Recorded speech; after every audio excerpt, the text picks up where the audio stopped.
L'élection de Donald Trump a été très très positive, on le sait bien, jusqu'à présent pour Wall Street, mais est-ce que ça peut durer, notamment en 2025? Bonjour Patrick. Bonjour David. Patrick Artus, conseiller économique d'Ociam et membre du Cercle des économistes.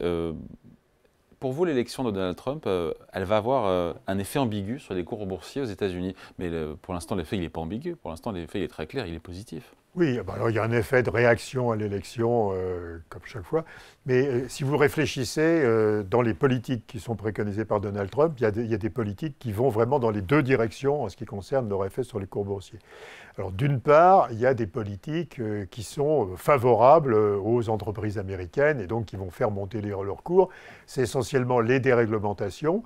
Alors on a parlé de déréglementation en général. Alors c'est probablement une déréglementation dans le domaine de l'énergie, une déréglementation dans le domaine d'une moindre contrainte de transition énergétique, des déréglementations peut-être sur les normes industrielles. Enfin, il a parlé de déréglementation.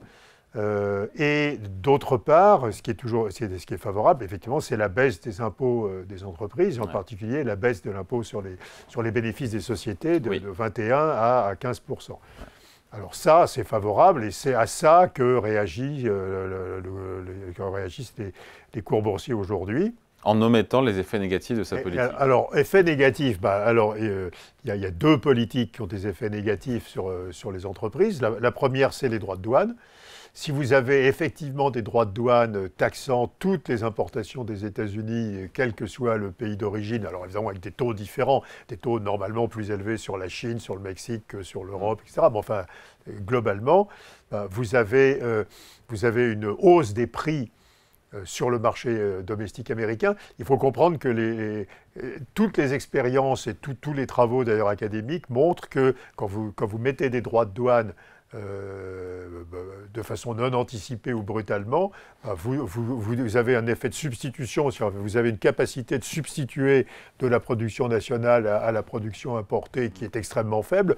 Et puis les entreprises ne vont pas changer complètement leur chaîne de valeur. Donc ça fait monter les prix. Et donc vous continuez à importer et puis vous payez les droits de douane et donc vous augmentez les prix.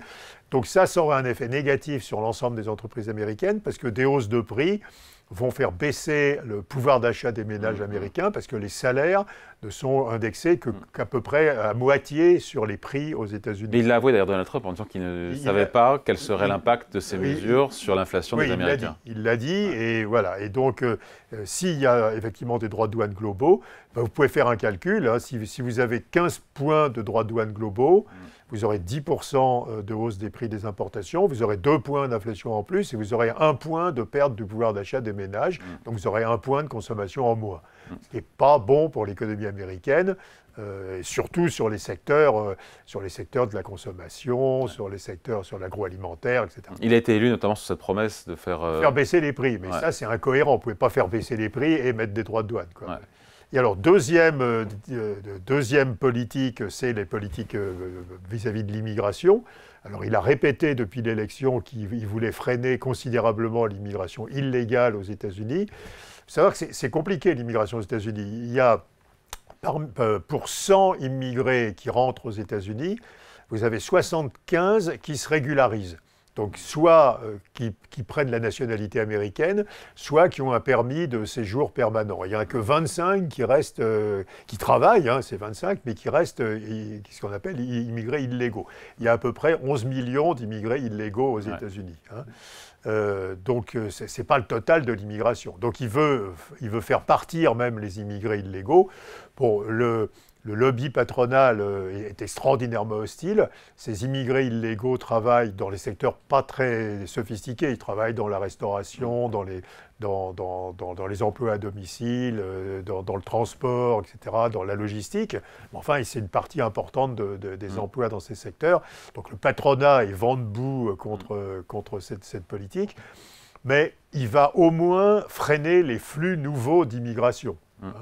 Et donc ça aussi, c'est mauvais pour les actions, parce que si vous freinez les flux d'immigration, vous retendez le marché du travail. C'est la masse d'immigrants qu'il y a eu depuis Biden qui a fait la détente du marché du travail américain. Si vous regardez la proportion d'entreprises américaines qui ont des difficultés de recrutement, elle est passée de 55% au début de 2022 à 35% aujourd'hui, ce qui est à peu près un niveau normal. Hein.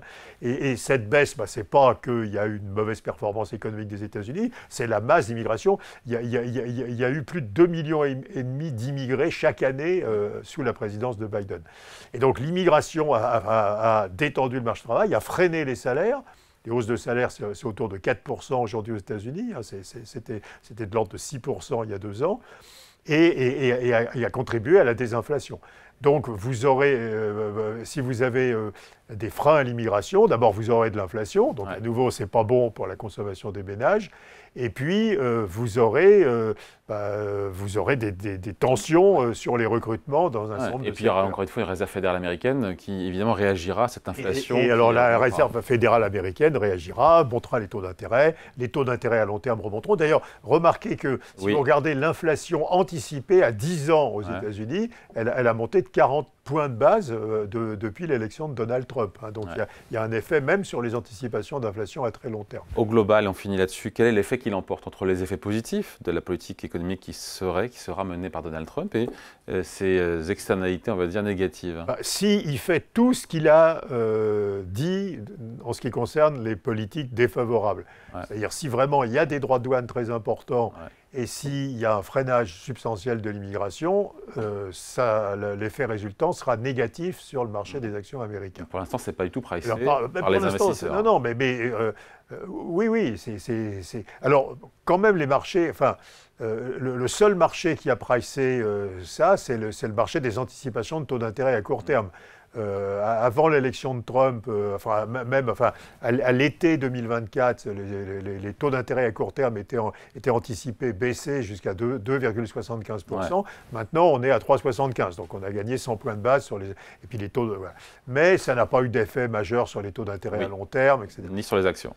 Ni sur les actions. Il y a une décorrélation vraiment des anticipations de taux courts et de marché boursier. Mais il y a une grande incertitude. Alors, il y a toujours une incertitude. Est-ce que ces positions très dures sur l'immigration et sur les droits de douane, c'est une position de départ de négociation pour obtenir des surcroîts d'importation de produits américains de l'Europe, de la Chine, etc., et du Mexique, etc., et pour obtenir du Mexique qu'ils arrêtent d'accueillir des implantations industrielles chinoises?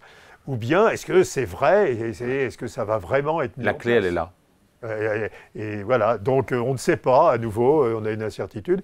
Moi je crains quand même que les marchés aient l'illusion que ce n'est qu'une position de négociation. C'est un dealer, etc. Et donc, en réalité, dans la tête des opérateurs de marché aux États-Unis, il y a le fait qu'il ne va pas vraiment monter les droits de douane et il ne va pas vraiment freiner l'immigration, parce que le frein de l'immigration, ce n'est pas bon pour les entreprises américaines, et les droits de douane, c'est pas bon pour son objectif de freiner l'inflation. Donc effectivement, s'il ne fait rien que tout ça, et si c'est une simple position de négociation, les baisses d'impôts et les déréglementations feront monter les actions.